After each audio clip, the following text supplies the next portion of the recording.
Welcome, everyone, to the Dissecting Liberty podcast. We have Jordan and Jake from the Veterans for Voluntaryism podcast, and today we're going to be talking about survivalism. Hell yeah, dude. Thanks for getting us on. Yeah. Fuck yeah! Our pleasure, man.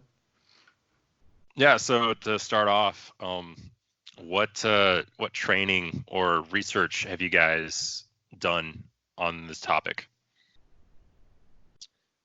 So I guess we can take it all the way back. So when we were kids, I think I was 15 or 16 when I first got into this group, but it was a group in our area that was basically, technically it was a Boy Scout adventure group because it did belong to the Boy Scouts of America for funding and tax reasons, I assume. But what it was called, it's called the Alamo Scouts. It's named after the World War II reconnaissance group that was a part of, like in the movie The Great Raid on the Cabanatuan, the Filipino prison. What's that? Cabanatuan. Yeah. The Filipino prison POW camp that like U.S. soldiers and stuff like that. So they raided that, and they didn't even fire once. They just saved everybody pretty much. Yeah, this is the Rangers. This is the Alamo Scouts and the Rangers that conducted that raid. And they were a precursor to what is now Special Forces or Green Berets. So he was in that. Then he was SF for so many years. He was in the Army for 40 years total. Got out as Command Sergeant Major, came back to Iowa and started this group. And basically what we did was initially when you first get in, you have to go through like a boot camp type thing, which is about a week long in the summer. You go through all that, knock out all your prerequisites, and then throughout the year, twice a month generally, you do some form of like weekend or some kind of extended training, whether it's winter survival, fall survival, spring survival. Yeah. Then we do small unit tactics. We did rappelling, what's called slide for life, which is basically just like a zip line. Drop down this quarry and shit, and you have to do it like 3 times. You do everything like 3 times in order to get the badge, or it's a patch. Yeah, you have to pass a physical fitness test. It was very similar to the Army, like the physical fitness test was push-ups, sit-ups, and run. Shit, we did a bunch of other stuff, paintballing. We did hand-to-hand combat stuff a little bit, and this is all changed now, so it's like nothing the way it was back then. But mainly like what's relevant to this is that our survival training that we did, I guess you can call it that, it was about 3 days, 4 nights usually. For winter survival? Yeah. Yeah. And then we would go out, build shelter, build fire, and learn how to feed ourselves in a situation when we wouldn't be able to otherwise.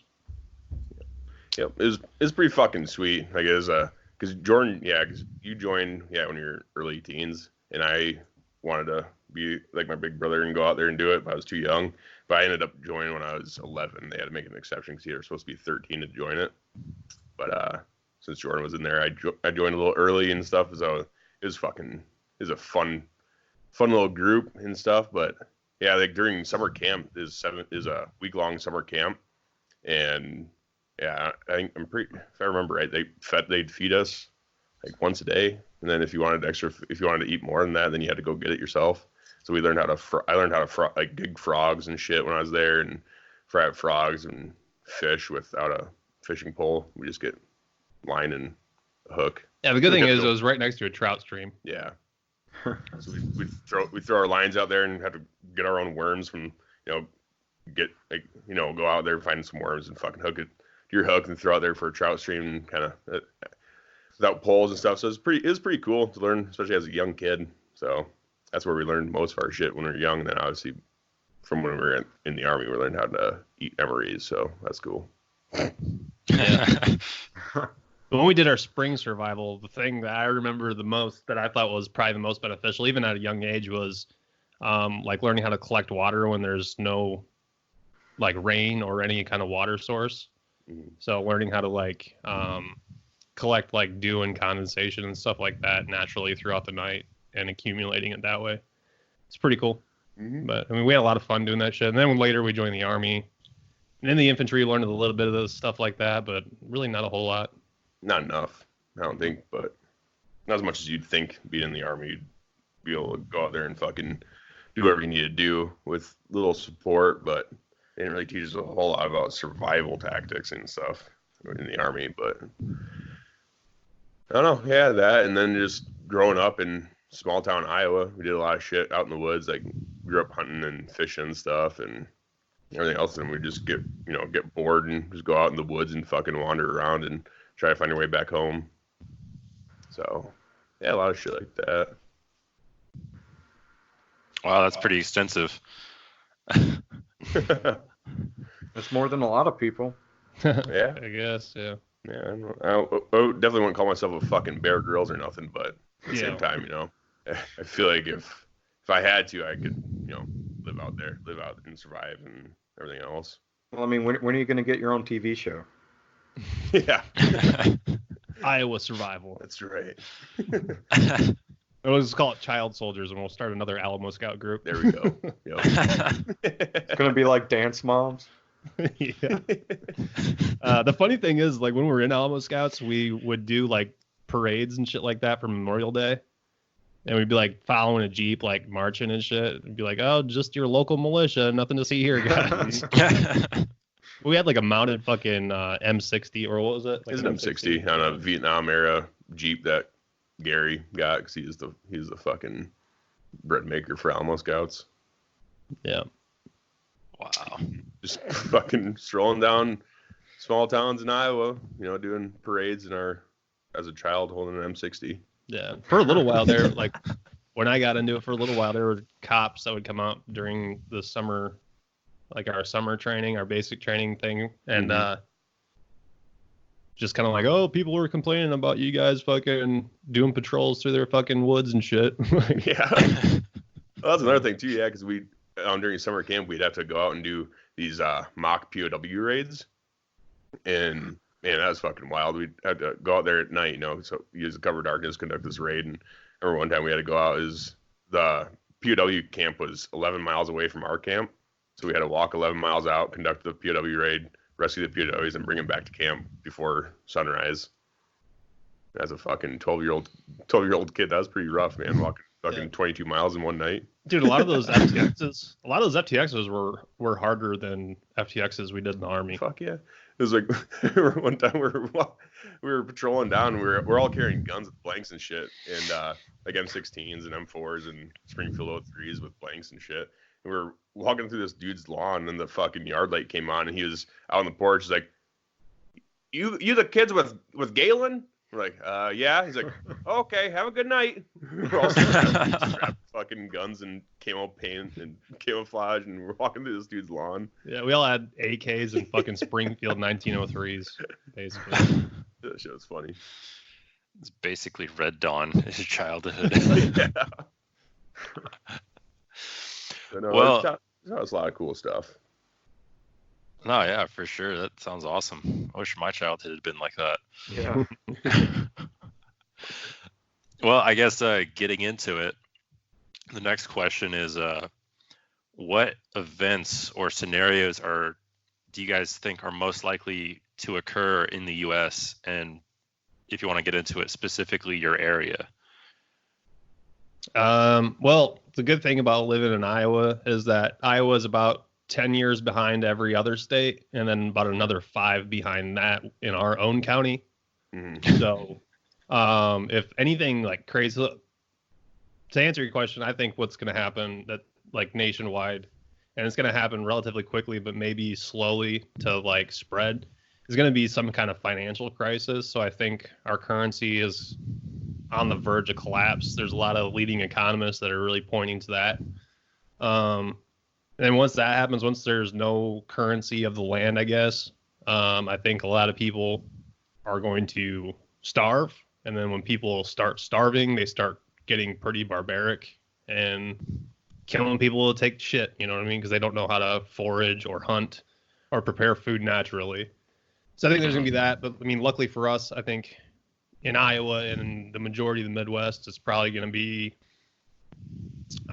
it's not going to get as crazy, I don't think. And it's going to be a lot more of people depending on hunting and fishing, surviving, foraging farming, and then I think we're going to be okay. I mean, we're leaders in agriculture in the country the way it is, but if it does happen to get crazy, I mean, we have some kind of survivability where, if need be, going away from civilization for a little bit and living out in solitude, you know, or maybe like a really, really small group, like a tribe, I think would be probably the most likely of scenarios instead of fighting. Because, like, you know, the Boogaloo is pretty, you know, it's a thing that people fantasize about a little bit and they make light of it. But, you know, ultimately, I don't want to kill anybody. I don't want to hurt anybody. And I don't want anybody in my group, in my tribe, to get hurt or killed. So if it comes down to that, I'm going to just go off the grid and fucking hide and survive in the land. Right. Yeah, I think a lot like Jordan. I think, you know, it'd be the most the most common theme, I guess, is that, you know, our currency is being devalued every single day. It feels like, you know, at least, and, you know, we can't keep up with the debt that our country is going in. So I think, yeah, an economic collapse is probably the most likely scenario. And yeah, I think the same way, like, people out that are already living in like small towns areas and whatever else are going to be, there'll be a lot more like the Boogaloo, like Jordan was talking about and stuff, is definitely going to be happening in places like, you know, in big cities, like, you know, in California, like LA and shit like that. That's going to grow more of your scavenger type people if something crazy does happen. And then people like in the Midwest, or, you know, kind of that are already out in small areas, small agriculture communities and everything else, they're going to be more of the, you know, hunting, farming, you know, community, have your own little communities and take care of each other kind of thing. So, yeah, I think pretty much similar to what Jordan just said.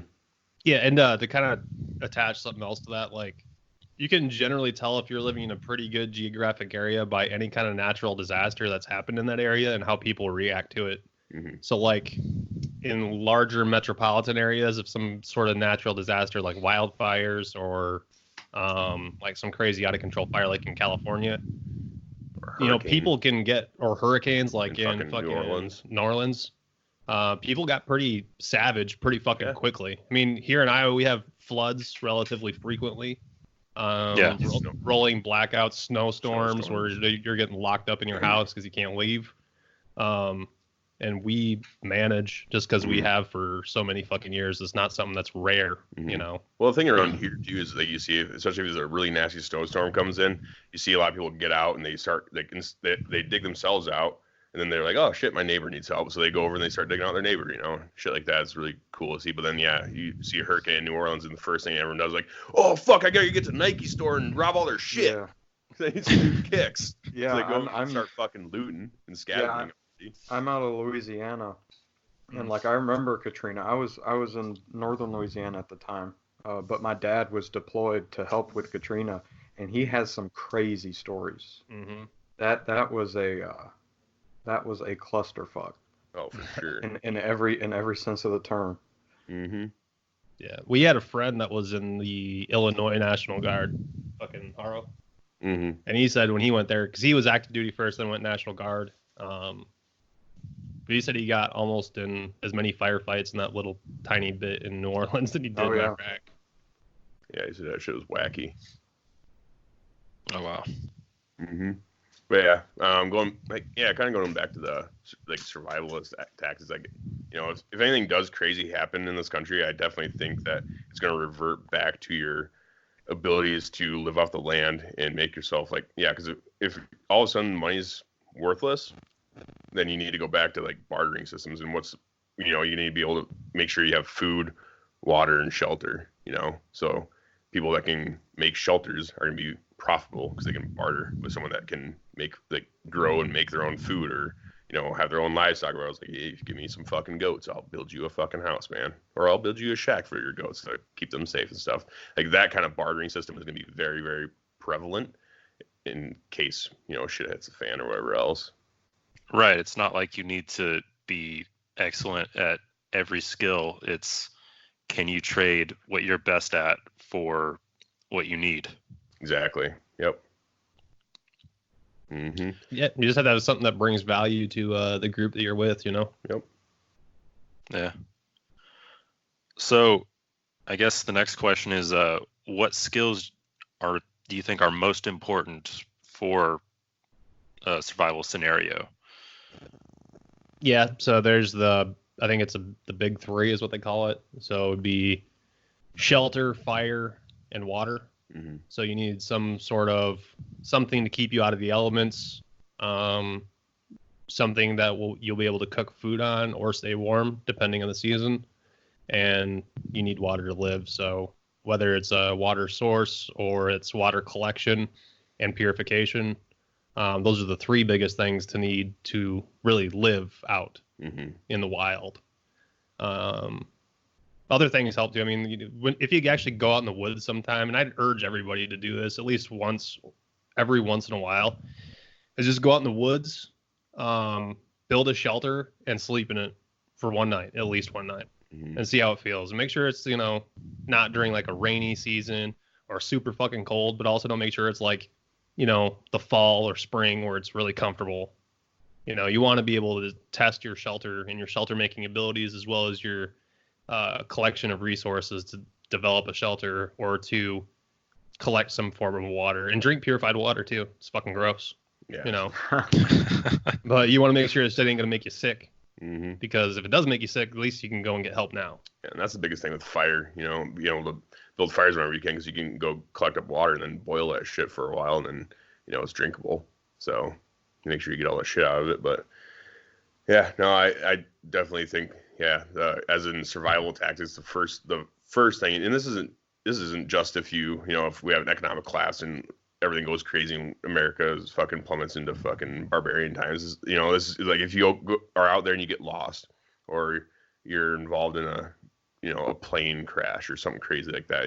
Survival tactics are very, very useful, and just to have in the back of your mind, the just the standard things that you need. Be able to find water even in places that don't have very much water, and that's the biggest thing. Humans need water. You need to drink water every day and stay hydrated. You're going to die of dehydration before you die of starvation and die of, not having shelter. So you need to find water. Then you need to be able to build fires and build yourself a shelter to live in. And you move on to food, the more luxury items of being able to eat. So. Yeah. You don't always have to go out and eat, kill animals either. Sometimes there aren't going to be animals to kill. And you need to learn how to forage something. Yep. So there are good books too that you can, like handbooks or like pocket guides that you can bring out too, that can tell you what you can eat and what you can't eat and exactly what they are, like the identifying characteristics of something that's going to poison you and make you sick, or something that is actually going to sustain nutrition.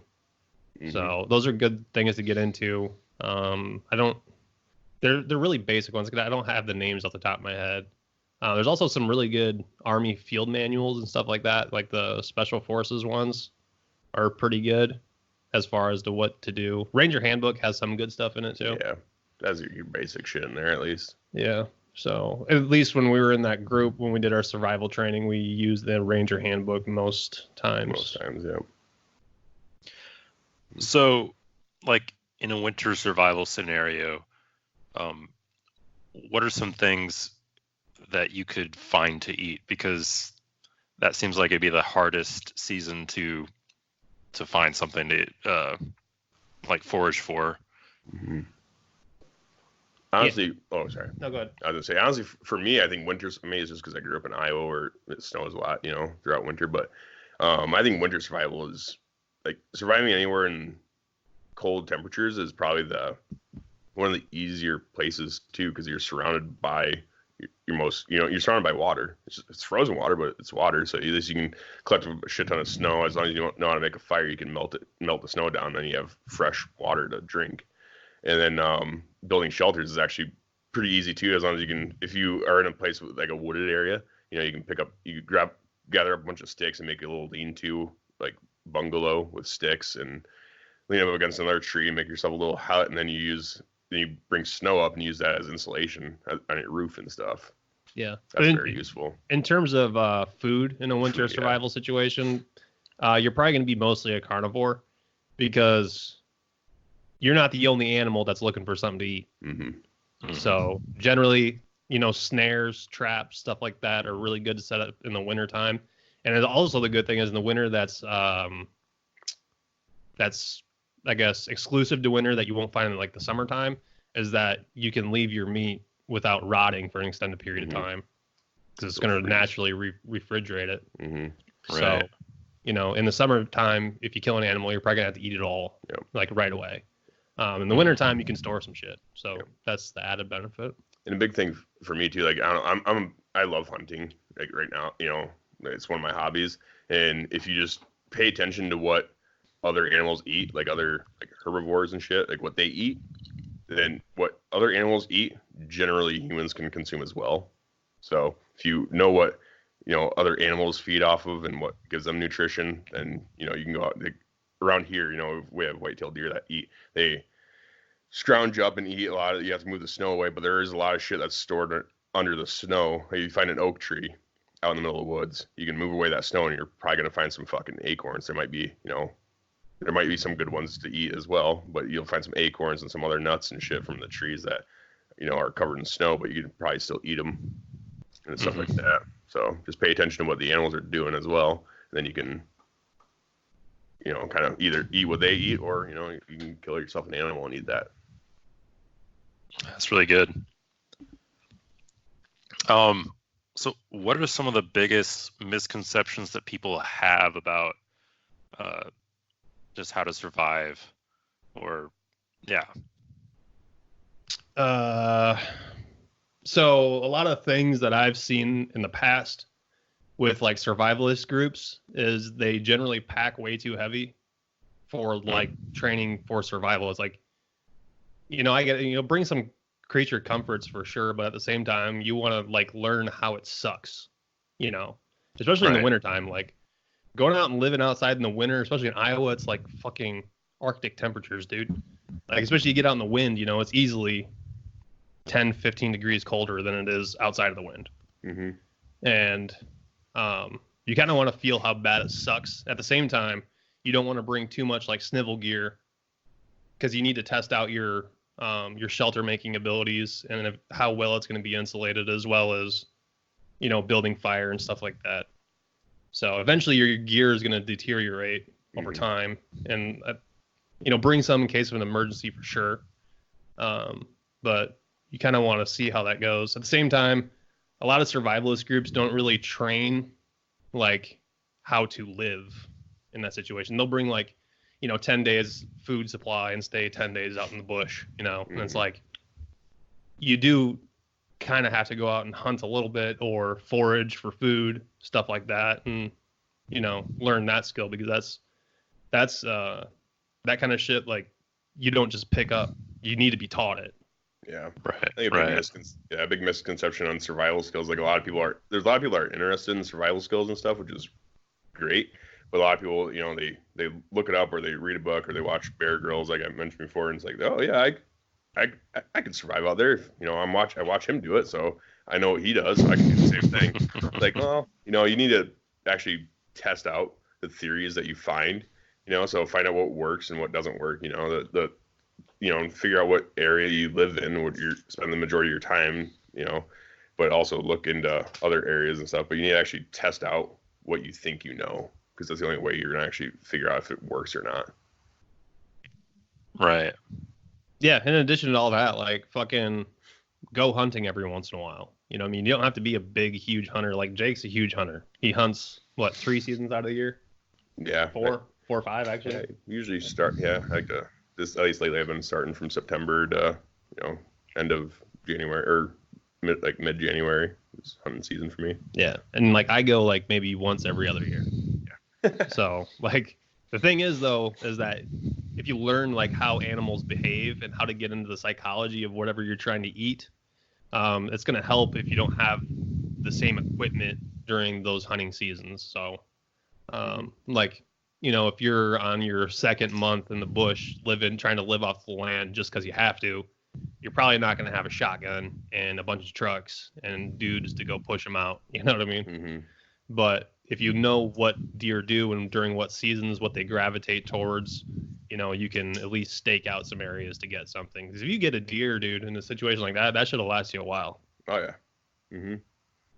Yeah, there's a lot of obviously protein and stuff. That's the biggest thing, especially if you're trying to survive. You need protein, you need carbs and fats and stuff. And there's a lot of, especially in the winter time, there's a lot of fat on deer because they're eating everything in the fall, trying to build up for winter. So, got a lot of very precious resources there.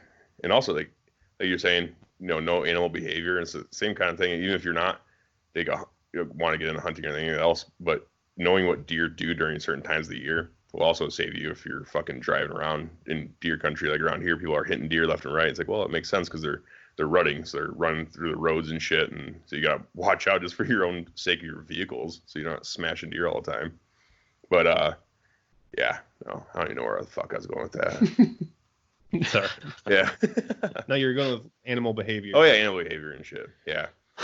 Yeah, even if you don't plan on like going out hunting and stuff like that, if you are into like survival tactics or survival skills, at least do a little bit of research on the animals in your area just to know what, their behaviors and stuff. If you actually are interested in survival tactics, but not really interested in hunting for sport or for fun. Yeah. Like you probably want to stay away from carrion creatures like vultures and shit like that, bats. No, they're actually, well, maybe bats, but like vultures and shit that is like perfect to figure out like in hunting scenarios. Because a lot of times like crows and shit, they'll tip you off. Like, so they'll be like, if you, a lot of times. No, I'm saying not eat them. Oh, not eat them. Because they carry a lot of diseases. Right. That's all I was saying. Okay. Yeah. But no, you have a valid point though.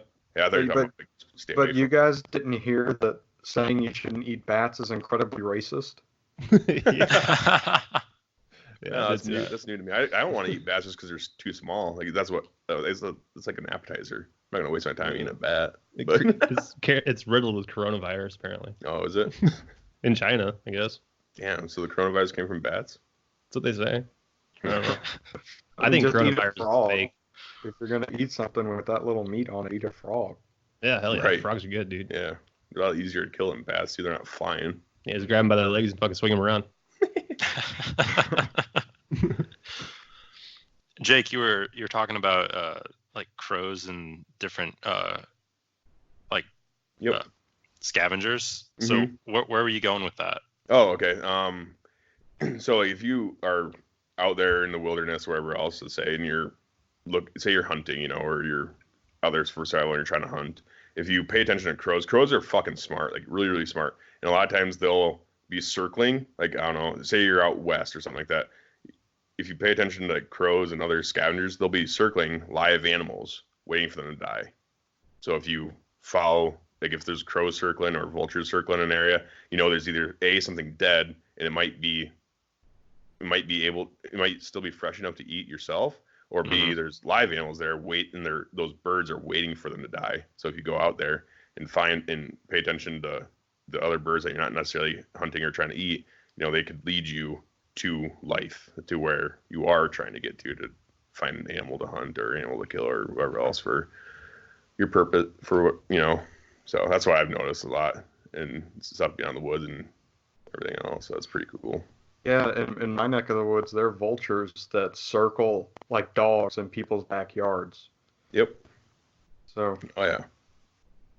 Yeah, just everything's like Jordan said earlier. There's other animals out there that are trying to eat and they're trying to survive. Like they live that survival life on a daily because they're fucking animals. So they know how to live out in the wilderness a hell of a lot better than we do as humans here. So if you pay attention to that kind of shit, it can lead you in the right direction. So, and water, because animals need water just as much as we do. So. Yeah. They'll generally lead you to a water source of some type. Mm-hmm. Or if you're next to a water source, you can watch out for animals to hunt too, because they'll be gravitated towards that. Yep. Yeah, so it sounds like if you just pay a lot more attention now to animals and wildlife, that it'll actually help you a lot later on if you need those survival skills. Exactly. Especially people that live in cities and stuff. It's like, get out of the city every once in a while. Get out of the city and just go out for a hike or something. If you're not into like hunting or whatever else, just go for a hike. Go out there and just pay attention, and see what it's like out there. I definitely urge everyone to go out there and just see what is out there past, human areas, like cities and towns and shit like that. Yeah. And also, like, for some people, even if they don't like to hunt, like if they feel bad for killing animals and stuff like that, I get it, if they don't have to, they won't. But try to go out during a hunting season and during a specific hunting season for a specific species and just go out and try to find it. Mm-hmm. Like, people don't understand how fucking hard this shit is. Like, it is not easy to go out and just kill a deer most times. Unless, and don't get me wrong, like, there are people that poach and, like, do all sorts of unethical shit. But if you go out and do it, like, the right way, it's actually extremely difficult. Mm-hmm. Mm-hmm. So, I mean, there's a lot of, and it's not like, hunting on a reserve or anything like that. Just go out to, like, a public hunting area, rummage around and try to find these animals and try to, like, get close to them, like, within killing range. Yeah, just stock up on them, use the wind, because that's a huge thing too. Like, there's the animals out there, especially deer and elk and all those other critters that are people love to hunt. It's like their main safety mechanism is their nose.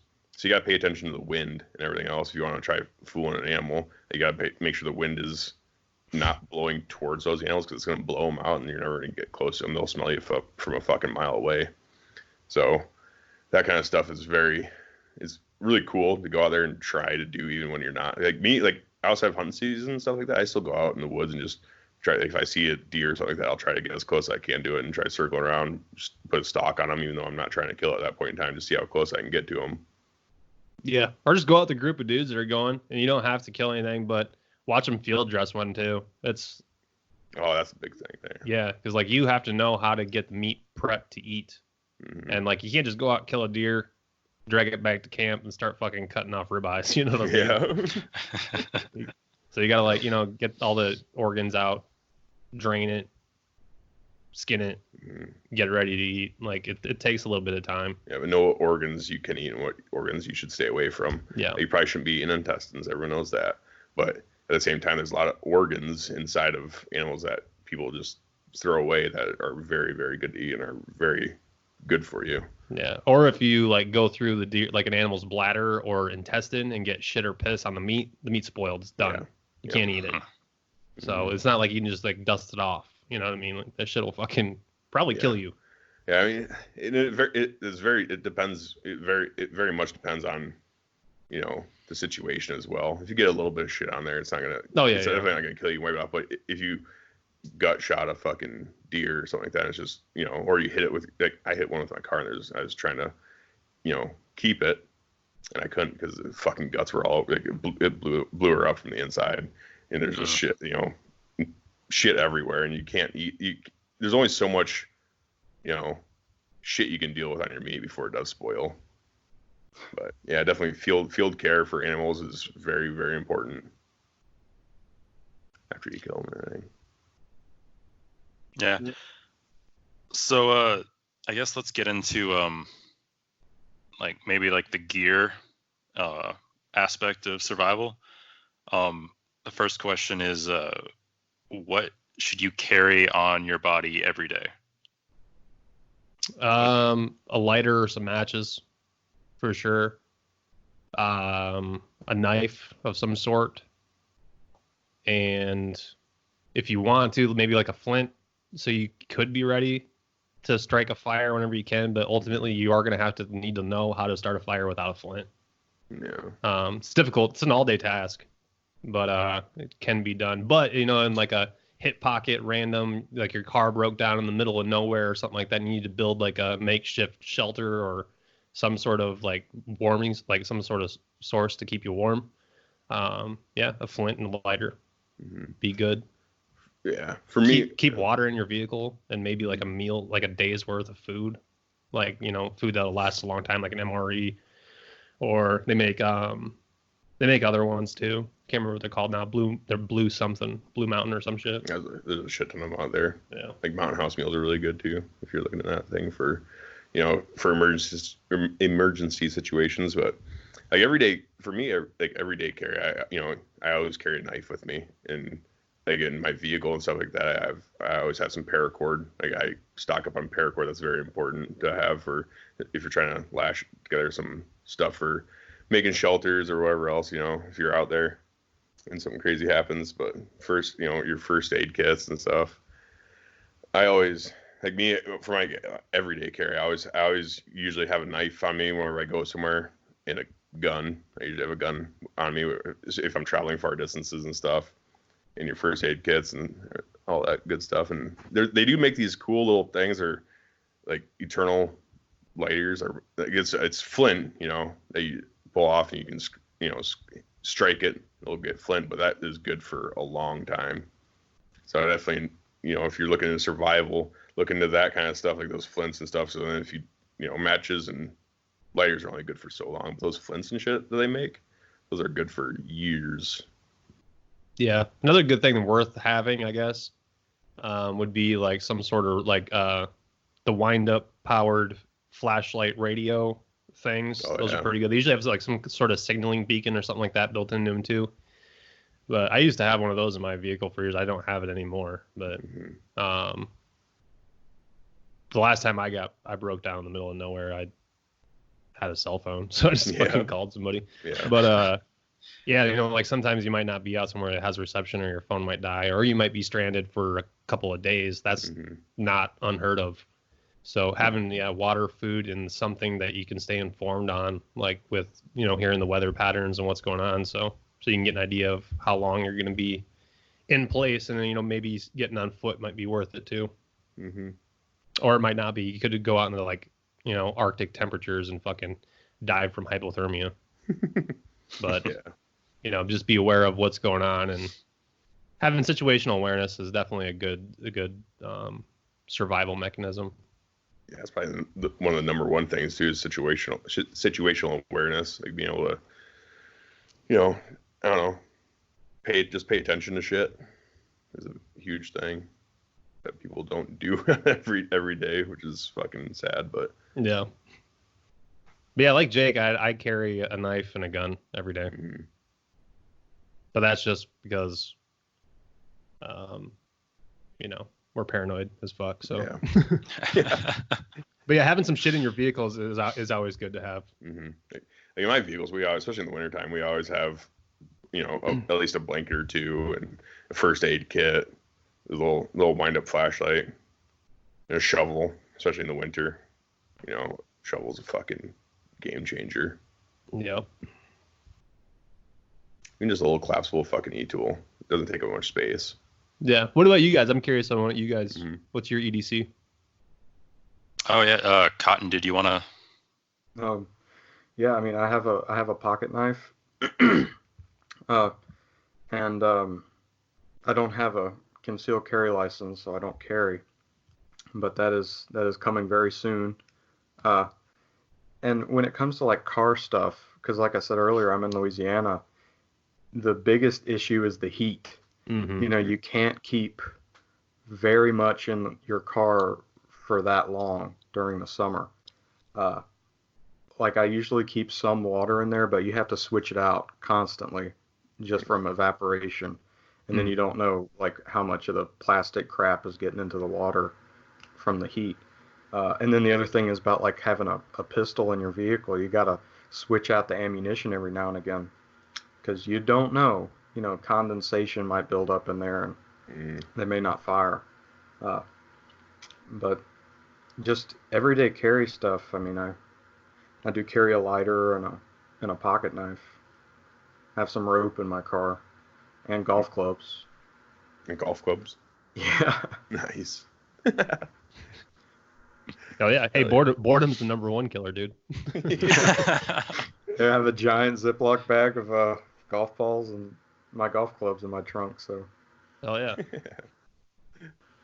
Yeah, the thing you said about ammo, though, that's a good thing that some people that are already everyday concealed carriers don't do is recycle their ammo through their mags. Like they just fill up a fucking mag to its maximum and just leave it there for like a year or two. It's like, you got to go out and shoot that shit, bro. You're going to fucking wear your springs out. Oh, yeah. Yeah. That's a very good point there, too, because there's a lot of people that, buy a gun for self-defense or to carry, and they get their permit, and then they grab a gun, they just load it up once and leave it, but you gotta make sure that ammunition fires through your fucking gun too. Make sure And to cycle through.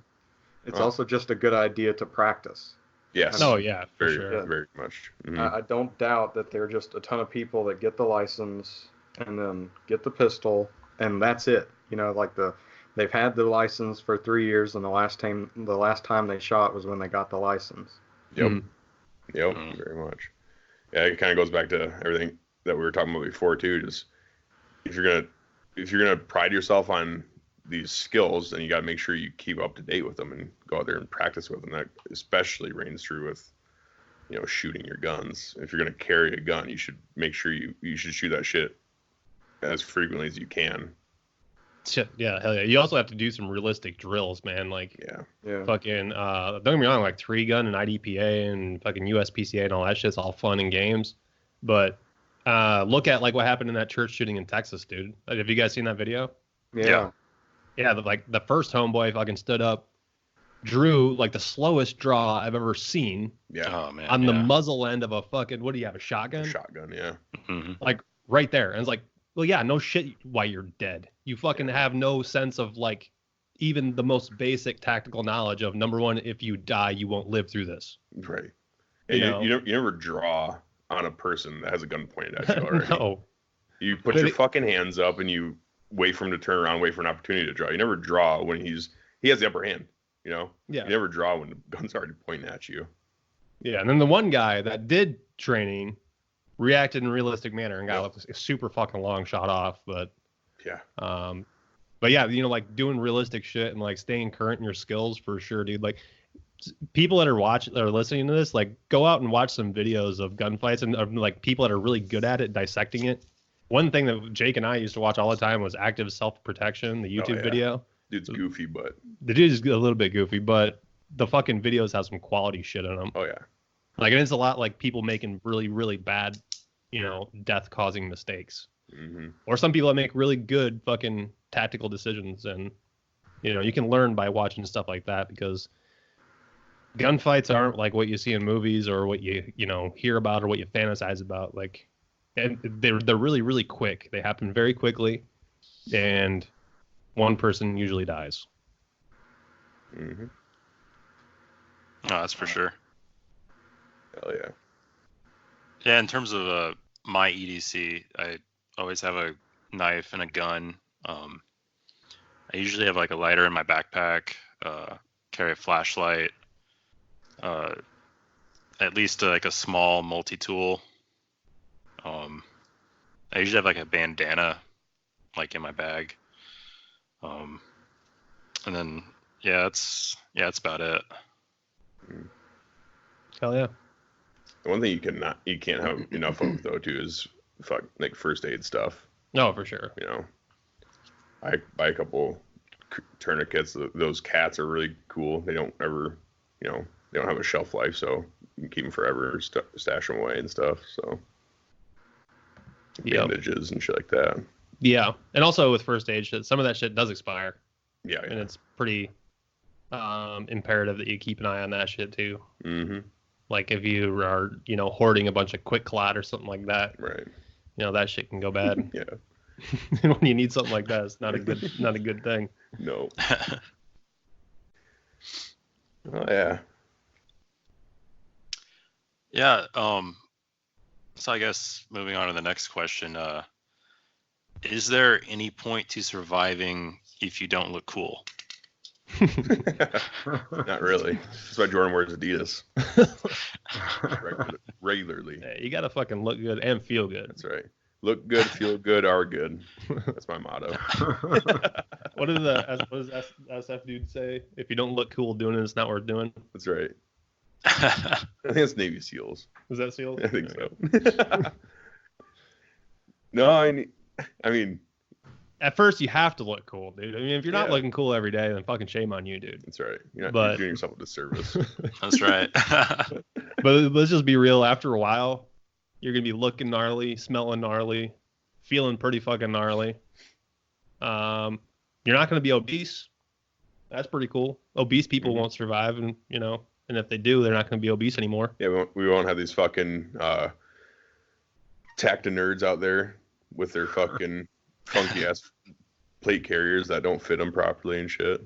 Yeah. That's another big thing too. Is like if you're gonna go out there and call yourself a militia member or a survivalist, where else we have all this fucking funky ass gear that you just strap on you to look cool. Like that shit weighs, a certain amount of weight. So you definitely want to be as lean and mean as possible. You don't want to look like it might look cool having fucking 63 fucking mag pouches on your chest and a bunch of other dumb shit, but it's not actually very cool. Yeah, cargo pants will work good enough for That's right. those purposes. Even in Afghanistan, I didn't want to wear my plate carrier very much. If I had to, obviously. No.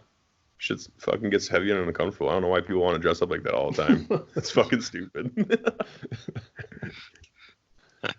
Shit. Yeah. But yeah, I can tell you right now, if you join my survivalist tribe, you will always have a nice haircut.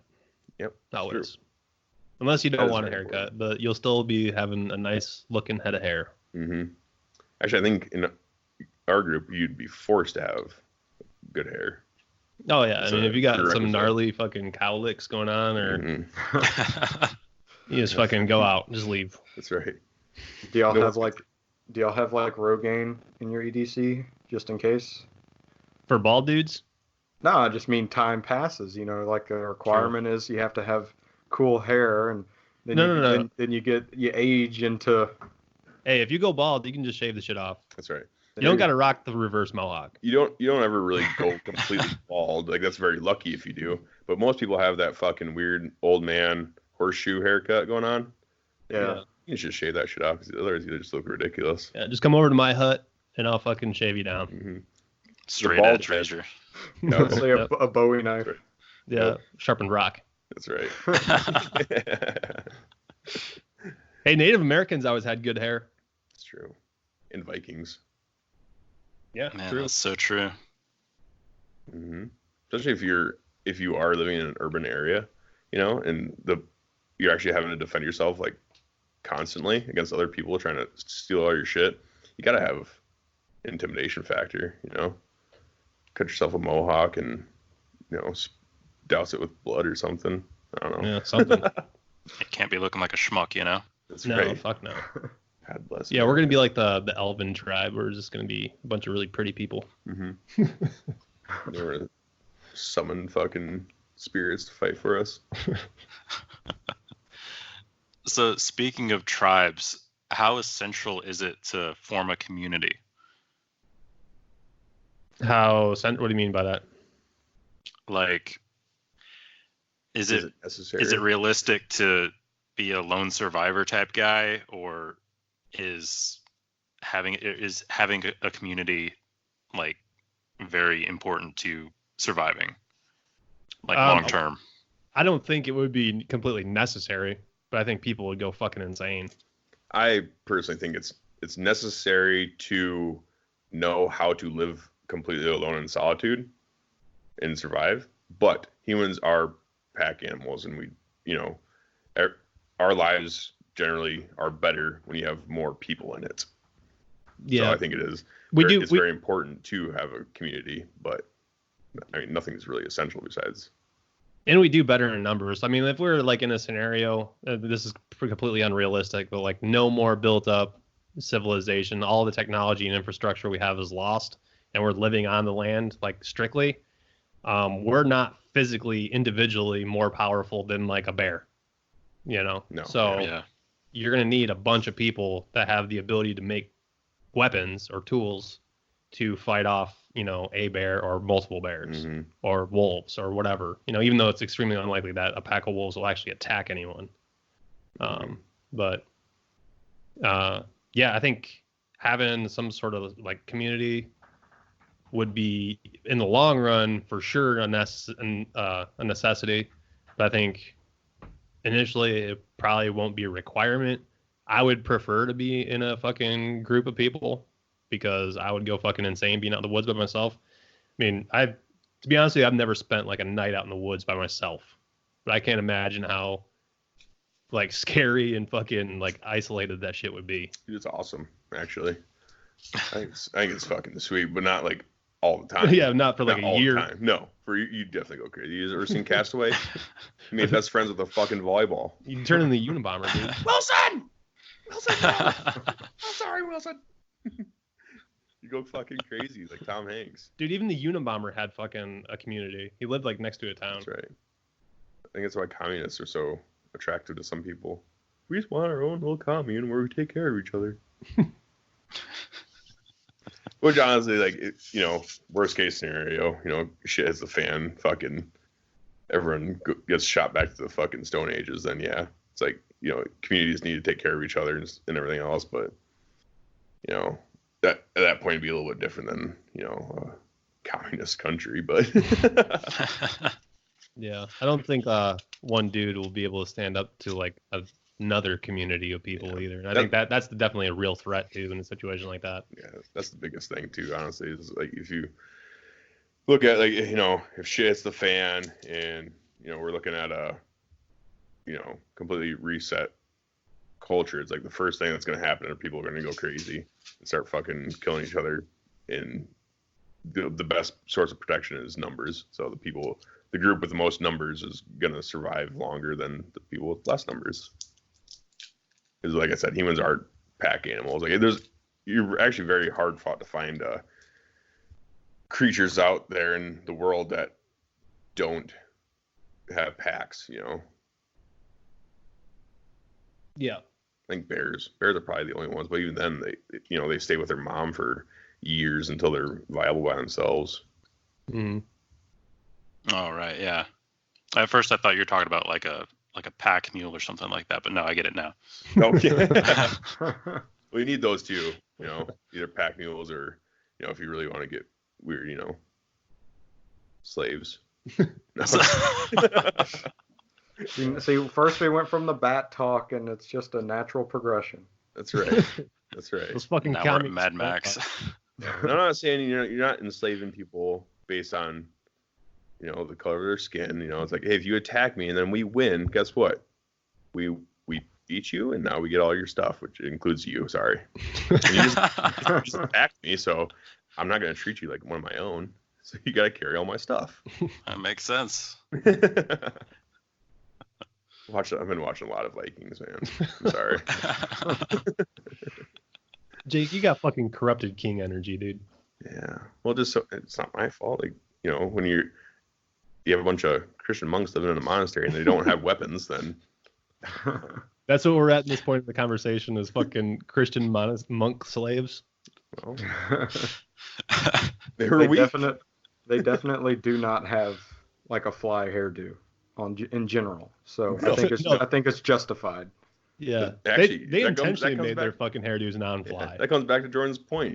They had stupid hair and they became slaves and got killed for it. And they're celibate, dude. Come on, in a survival situation, you gotta fuck to save your species. That's true. Yeah, you do. And it just helps you look cool. So. Hell yeah, that's right. Yeah, the people with the cool hairdos won. Yeah. So it makes sense. So we're gonna find the modern day monks in this society. Yeah. Oh, I got a list. Don't worry about that. Oh boy. So next question: What considerations does a family add to a survival situation if you have a family and like how are you gonna take care of them and all that? Jake, you want to take this one? You have a family. Jeez. Yeah, I mean,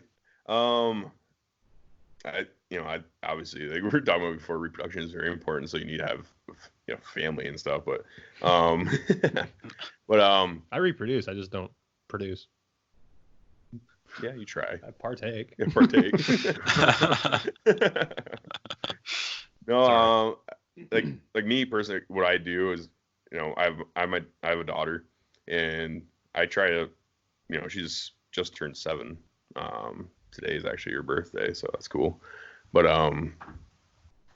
so I have a daughter, and I try to, I take her out hunting with me. She's a little bit young to actually partaking in the actual hunting, but I take her out there with me, and she sees, and she's keeping them interested in that kind of stuff, so they learn off you. Like you're doing yourself and your family a disservice if you're not teaching them how to become, especially if you have children, you teach them how to become,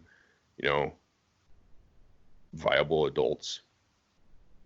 But no, I think families are very important. But yeah, you definitely, especially if you're a man, you know, your number one job is taking care of your family. You know, so you got to take care of them. But also you're also the leader of your family. You need to be able to lead your family and teach them how to live without you in case you're not there.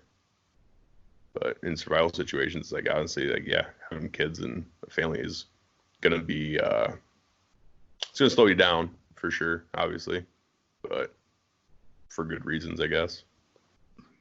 Yeah, you have to provide a little bit extra, but also at a certain point in life, they're gonna be providing for you and you can't. Exactly. So it is really kind of a cycle, you know.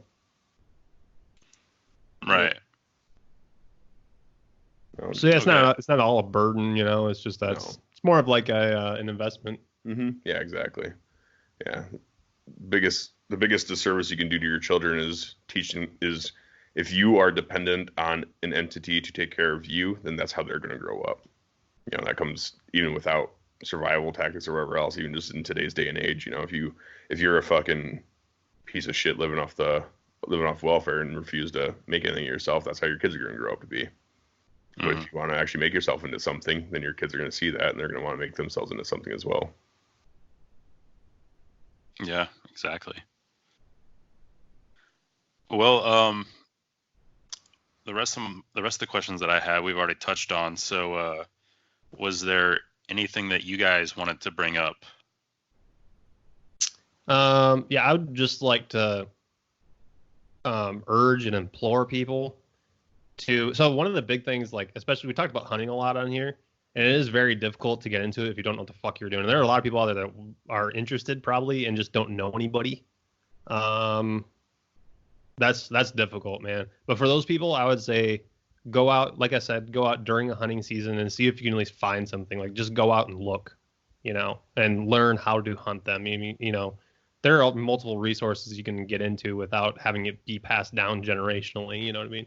Like the only reason that like I know how to hunt and Jake initially knew how to hunt in the first place is because our dad took us out when we were very young and taught us it. But for the other people that don't have that privilege, I guess, you know, just go out and fuck around outdoors, man. It's fun, you know. Bring some food. You know, I said initially that you need to learn how to suck. You don't need to learn how to suck right away. It's crawl, walk, run, you know. Just go out, spend a night out in the fucking wilderness and see what it's like. Mm-hmm. You know, I'm not responsible for you not coming back, but you know, go out and come back the same way you came in. Yeah. But the biggest thing is learn how to crawl and walk when it's convenient before you are forced to go run. For sure, yeah. Bring food and water and fucking snivel gear and all sorts of stuff. Just learn the basics, you know. And then after time, you can start taking stuff away and seeing what that's like. But that's like kind of intermediate level survivalist shit. But yeah, just get out in the elements and see what it feels like. Mm-hmm. What about you guys? Like, do you guys doing it? Like, this is you guys' podcast, you know, and everything else. So, like, what do you guys do to kind of sharpen the old knife, if you will? Personally, I do get to spend some time outside, not really like in the wilderness or anything like the woods, but it's some land that's kind of secluded and I get to out on the weekends sometimes. I mean, I do practice with shooting. But yeah, there's a lot of stuff that I've been meaning to work on, and you know, I'm working towards that. Like hunting, I've been wanting to get into that, and you know, different like medical stuff like that. But yeah, I mean, yeah, like I said, there's a lot that I need to work on, and that's part of why I wanted to have you guys on so that we could discuss it and could kind of get an idea where I need to start. Mm-hmm. Hell yeah. Yeah, and I really like to go camping. I haven't been in quite a while, but that's the thing about Louisiana is, you know, you can go in the summer. Like I remember my first hiking trip, it was right in the middle of summer, and like you said earlier, I overpacked my backpack to an insane degree. I mean, I was in middle school at the time, and they waited afterwards because I was the straggler just hanging in the back, and my pack was 50 pounds. And yeah, and I mean it's Fucking middle schooler. yeah, and it's with the heat index it's like 110 outside, Mm-hmm. and I mean you learn quick when doing stuff like that, just getting out there. But most of what I do is just like learning how guns work, and like I'm privileged to have some people around me that have a lot of knowledge in that. Uh, like learning how to take stuff apart and put them back together, and a little bit of gunsmithing, and it's very useful stuff. Oh yeah. You were getting like reloading your own ammunition and stuff. No, but I mean I'm awfully close to. Yeah. I mean the path is very clear right now. That's It's one not thing I want to get into. it's not that hard. I mean once you Mm-hmm. like get the equipment, and it isn't incredibly expensive. I'm sure they got like starter kits at Bass Pro Oh, yeah. or whatever, or Academy. But after that, like I know several people that do it, and they're like it's once you get the hang of it, it's a breeze, and it doesn't take that long to get the hang of it. Mm-hmm. Hell yeah. Yeah. One thing I like to focus a lot on, I just started doing, excuse me, a couple of years ago is I started bow hunting and stuff, and Yeah. getting used to like primitive weapons, so because just it's a really good skill to have, archery and shit like that is fucking very useful. But hell yeah. Yeah, we talked about hunting a bit in our last podcast, and I mentioned it then, but hunting here is just a pain. It's incredibly expensive because Oh really? you either have to have a deer lease, know somebody that has a deer lease, and they aren't incredibly common, or there are several like military bases around the state that you pay like $100, and you can go hunt on their land, but like you have to use a shotgun. Mm-hmm. And then you have to take a course and get a license Right. Yep. if you want to hunt deer, Yep. and that's expensive. That's like 150, $200, or at least it was Damn. for me. And Jeez. so I mean there's a very high there's a big barrier to entry, and then once you're in there, it's hard to find an area where you can do it. It's a Mm-hmm. real pain. Like I went to Colorado recently, and it was so easy. You could just do whatever you wanted. Mm-hmm. Yeah, I say will I think here in Iowa, I think it's like $50 for the hunter safety course. That's Yeah. it's pretty simple. Yeah. It's pretty easy to get into, and It's also pretty easy to Here. find people around here that Yeah. you can go hunting with. we don't. I think Iowa has some of the least amount of like public hunting lands, but at the same time, there's fucking deer everywhere, so it's a little bit easier to get out and hunt in areas like this, I guess. In Louisiana just has like gators and shit. You guys got boar. You guys have you have boar, don't you? Oh yeah, Oh, there you go. it's there aren't as many farms here, but I know in East Texas, the boars are a big problem. No limit season there is no season, just year round. Oh yeah. I want to go down and do some fucking boar hunting down there someday. Yeah. Yeah. I remember man. when There's some- fucking 300 blackout became like the new thing. And there's a video of a dude like advertising it or something. And he's on a fucking like a skid of a helicopter just fucking waxing Yeah. waves of boar. Yeah. Yeah, Like that's 300 the thing. blackout, get them. That's the thing here. There are several different places that will sell you trips to East Texas where you're on a helicopter. It's in the middle of the night. You got infrared gear, and you're just doing nothing but killing hogs for Boar. like 4 hours. That'd be fucking sweet. Those fuckers are mean too. Hell Oh yeah.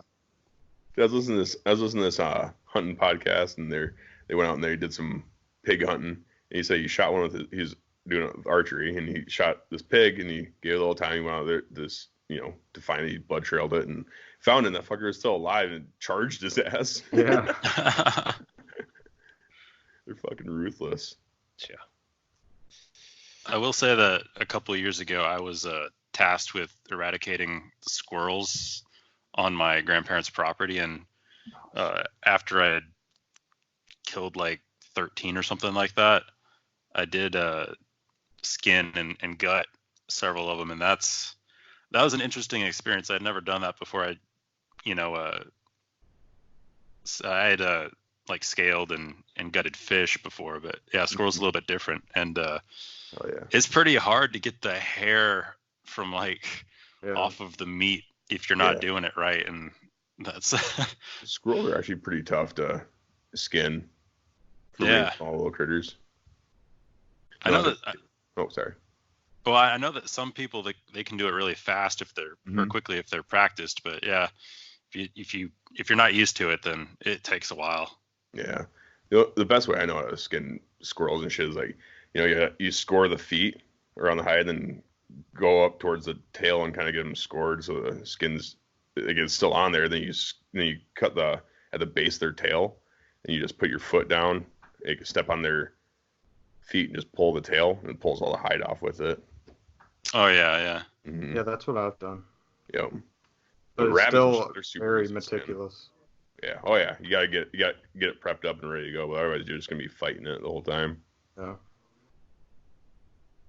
Yeah. Squirrels is fucking tough meat too. It's better than stews and shit.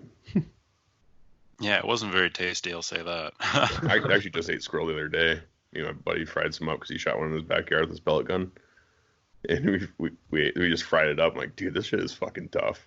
We should have made some stew, but whenever we go squirrel hunting, you try to get like 5, 6, 7 of them, and you make a good stew out of them.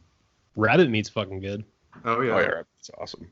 Oh yeah, that's true. They're super easy to skin too. Just need a lot of them. Turtle meat's good too. You guys ever ate turtle? No, I never have. No. Turtle's pretty good. Like snapping turtle, it's pretty good. Gotta get a pretty big one or make something out of it, but or a lot. Or a lot, yeah. I've had alligator. Oh yeah. Have you? Hell yeah. It was great. It's really good. I had some when I was in Louisiana many years ago. Yeah, I had a gator po' boy. I bet that's good. I haven't had that. Good. I've just had fried alligator. At New Orleans. We were there. Getting ready to deploy. Yeah.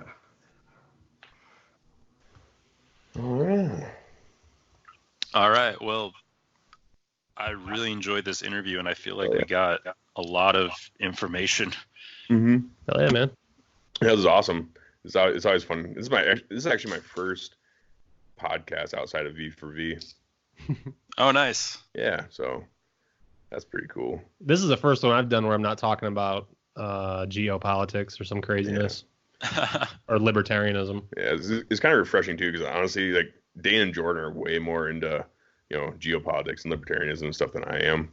Because I don't know, me personally, it's like, man, it just gets me so fucking frustrated a lot of times. So it's like it's really nice to come on and just talk about shit that I feel is actually is much more important than who's going to be our next fucking leader.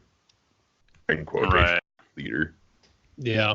There's one thing that I want to say before we close it out, though, as like a sort of a warning to people, is don't do any of these things we're talking about unless you have a firm grasp on what the fuck you're doing. Also, in terms of like resources, I would say stick to like the field manuals that we're talking about. And there's a few other books out there that I think are pretty good. But stay away from the really like the first that if you type in like Bushcraft 101 on Amazon and that's the first book that pops up, probably stay away from that. So talk to people that have done it and use certain resources and see what they're using. So don't try to go at it alone. There's all sorts of message boards on the internet that you can look up. Yeah. The SAS, the British and Australian SAS, they actually have really good field manuals out there for survival and shit too. Mm-hmm. Yeah. Yeah, like research is a good supplement to actually doing it, but you can't rely on the research on its own. Yeah, for sure. Like Jordan said, taking steps. Don't go out there and be like, okay, well, I listened to a podcast, I did some research on the internet, I can fucking go out there and live for 2 weeks on my own. Like, probably not. Try it for like a day, then maybe do 2 days or something like that. Definitely work into it. Ideally, find a survivalist group and make sure they're not fucking mouth breathers. And try to learn from them. That's honestly your best resource. Bunch And of even floods. if you can't, what's that? A bunch of floods. Yeah, stay away from the floods for sure. Yeah. Even if all you have is floods around, maybe go out and see what they do and just be very self-aware and know how to fucking recognize floodery. Yeah, if they're fucking super fat and say they're survivalists, they're probably lying. Yeah. Or they're really good at it and they really know how to feed themselves well. Yeah, if there's one fat guy and everybody else is starving, he's the leader. Yep. He's hanging out in the woods. He's got like a lava cake. Yeah. See this? Fucking 100% berries foraged, bro. First step of survival is stop at Dairy Queen. Well, if you guys... Yeah, I really enjoyed it. Hell yeah. Oh, yeah, man. Well, if you guys wanted to plug your stuff, Okay. close us out. Yeah. Hello, Jordan, you're the plugger. All right. I'm the guy. So I'm Jordan. You can follow me on Twitter at AnarchoJohnson. You can also find our podcast, Veterans for Voluntaryism. The 4 is the number 4. You can find us on Facebook and Twitter. On Twitter, our handle is at V4VISM, so that's at V4Vism. The 4 is the number 4, like always. And otherwise, you can listen to all of our shit on Stitcher, Spotify, iTunes, and most big podcatchers out there. Go ahead and plug your shit, Jake. Hell yeah. I'm on Twitter at MinarcoJake, and I don't know, I'm on Facebook too. I don't know. I come just talk shit on V4V. So Yep. that's pretty much my. He's a resident statist. Yep. Yeah. I'm not a therapist, so. Yeah. No, that's pretty much all I got. I really don't. I'm not huge on social media. I get on it sometimes and say some shit, but that's about it. Well, yeah, I mean, spending too much time on social media. I wish I didn't spend as much time as I do. That's for sure. Yeah. Oh yeah, I'm addicted. My daughter always tells me whenever if I'm on my phone or something like that, she'll be like, "Daddy, too much phone rots your brain." I'm like, okay. You got a point. Yeah. For social media, I just have it for the podcast, man. Otherwise, I wouldn't have it. I fucking hate social media. And it's really hard for me to just scroll past people's dumb shit. From now on, I'm honestly, if I see some shit that I think is stupid, I'm just gonna fucking delete them. Jordan had this fucking super cool goal coming into 2020 that he wasn't gonna argue with people on social media anymore, and that fell through. Like, no. No, you made it till no. month. It did not fall through. It did. I did not argue. I saw you arguing. I didn't argue. I saw you. Liar. Blasphemer. Okay, now I'm arguing. That's a really hard goal, though. To not argue with people on social media for a year. Yeah. Yeah, sucks. Well, I think this has been a really good podcast, and hopefully we can have you two, or including Dane, next time maybe on again. Hell yeah, dude. Once he's not out slinging drinks. Slinging drinks on the Lord's Day, that son of a bitch. Yeah. Alrighty. Yeah, this is awesome. Thanks for having us on, guys.